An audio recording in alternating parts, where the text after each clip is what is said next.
আসসালামু আলাইকুম। হাই, সবাই কেমন আছেন? আমি জুবায়ের। আমার প্রতিদিনকার ছোট, ছোট মুহূর্তগুলিকে আপনাদের সাথে শেয়ার করার জন্য আমার এই ডেইলি ব্লগ। ফ্রেশ একটা ঘুম দেওয়ার পরে সকালবেলা ঘুম থেকে উঠে খুব ফুরফুরে মেজাজে যখন আপনি আয়নার সামনে নিজে দাঁড়াবেন, নিজের চেহারাকে দেখবেন, খুবই ভালো লাগবে।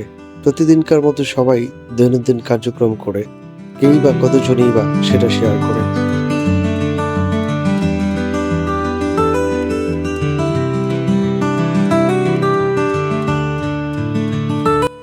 আমাদের বাড়িতে একটা খুব দুষ্ট বিড়াল আছে, পার্সিয়ান ক্যাট। খুব শখ করে কেনা হয়েছে। তার অবস্থা প্রতিদিন সকালবেলা ঘুম থেকে উঠে খালি পেটে যখন এক কাপ গ্রিন টি খাবেন, শরীরটা যখন একদম চাঙা ফুরফুরে হয়ে যাবে, সেটা আপনার কাছে অন্যরকম একটা অনুভূতি দিবে আপনাকে। সারাদিনের কার্যক্রম আপনার অনায়াসে কেটে যাবে। এই ইউকির ব্যাপারে কিছু কথা না বললেই নয়। সে গিয়েছিল কোনো এক জায়গায় বেড়াতে, আর ওইখানে যাওয়ার পরে তার এই অঘটনটা ঘটেছে। সে এখন প্রেগনেন্ট। এখন সে নড়াচড়া করতে পারে না, এদিক সেদিক জায়গায় বেগায় পড়ে থাকে, বসে থাকে। দেখুন তার অবস্থা, আর ফেল ফেল করে তাকিয়ে থাকে। আর এভাবে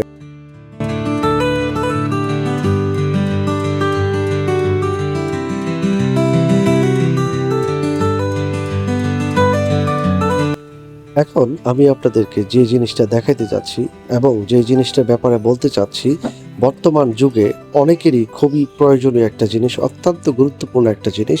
যাদের মাথার চুল পড়ে যাচ্ছে, টাক হয়ে যাচ্ছেন, তাদের জন্য এই জিনিসটা অনেকটাই জরুরি। দেখতে পাচ্ছেন এটি হেয়ার অ্যান্ড সেন্সের হেয়ার ফল এবং হেয়ার রিগ্রোথের একটা শ্যাম্পু এবং মিনোক্সিডিল 5 সমৃদ্ধ এটার মধ্যে রয়েছে, যেটা আপনার চুলটাকে নতুন করে গজাতে সহযোগিতা করবে এবং চুলটা পরাগ থেকে রোধ করবে। এটা আগের দিন রাতে মাথায় স্প্রে করে মাসাজ করে পরের দিন সকালবেলা এরকম করে 5 মিনিট শ্যাম্পু দিয়ে ধুয়ে ফেলবেন। আমি অলমোস্ট 1 মাসের মতো ব্যবহার করতেছি, আমার কাছে অনেকটাই ভালো লেগেছে, হেয়ার ফল কমে গেছে।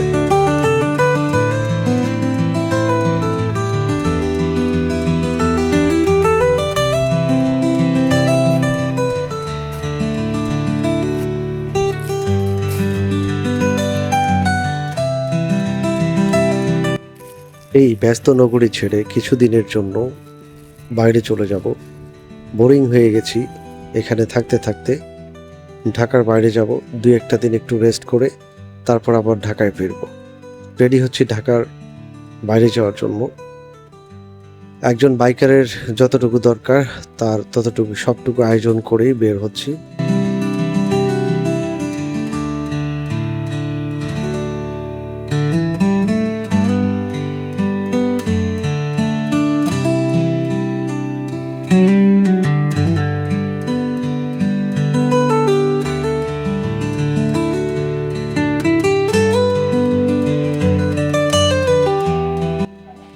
এই জিনিসটা আমার খুবই শখের এবং খুবই প্রিয়। বাসা থেকে নামার সাথে সাথেই আমার জন্য আমার পঙ্খিরাজ রেডি। চড়ে বসলাম। এখন উদ্দেশ্য তেলের পাম্প, আর সেখান থেকে তেল নিয়ে তারপরে যাব হচ্ছে বাড়ির উদ্দেশ্যে। কিন্তু পাম্পে আসার সাথে সাথেই যে অবস্থা হয় প্রতিবার, এগুলি দেখে আর সহ্য হয় না। রাস্তায় জ্যাম, পাম্পেও জ্যাম। ব্যস্ততম নগরী ছেড়ে যখন বাড়ির উদ্দেশ্যে 300 ফিট এরিয়া পার হচ্ছি, অর্থাৎ আমি আমার এরিয়ায় ঢুকে পড়েছি, মনটাই কেমন যেন হয়ে গেল। আমার মনটা অনেক ফুরফুরে লাগছে। খুবই সুন্দর পরিবেশ, ভিউটা অত্যন্ত চমৎকার ছিল।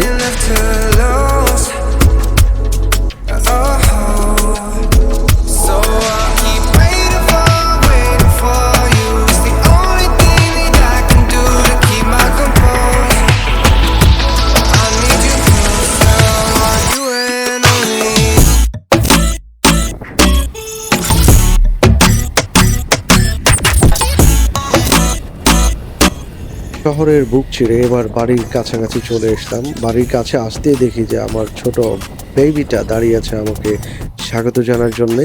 সে দাঁড়িয়ে আছে তার চিপসের জন্যে। সে আমাকে বারবার ফোন করে বলেছে যেন তার জন্য ডিব্বাওয়ালা চিপস নিয়ে আসি। তো আমি সেই ডিব্বাওয়ালা চিপস নিয়ে এসেছি, তাকে এখন দেব এবং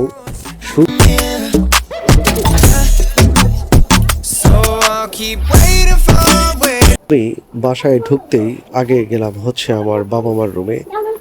বাবা আমার ব্রেন স্ট্রোক করে পড়ে আছেন আজকে 6 মাসের বেশি সময় ধরে উনি বিছানায় পড়া।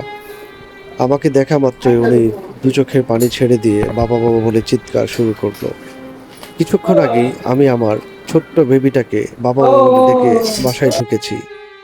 আগে তাকে কোলে না নিয়ে আমি আমার বাবার কাছে গিয়েছি, বাবার রুমে গিয়েছি, বাবাকে মাথায় হাত বুলিয়ে দিয়েছি এবং আমার বাবা আমার মাথায় হাত বুলিয়ে আমার জন্য দোয়া করেছে।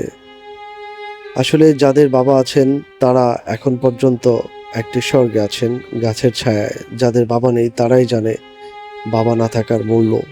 আমার বাবার জন্য সবার কাছে দোয়া চাই। আমার বাবাই বিছানায় পড়ে আজকে দীর্ঘদিন দীর্ঘ মাস যাবৎ কষ্ট করছেন। নিজের উপর কোনো কন্ট্রোল নেই, নিয়ন্ত্রণ নেই, সম্পূর্ণ সবকিছু একটা পরাধীন জীবন। ওনার এখন শুধুমাত্র অপেক্ষা শেষ ঠিকানার। যতদিন বেঁচে আছে আল্লাহ যেন আমাদের সহযোগিতায় ওনাকে সুস্থতা দান করেন।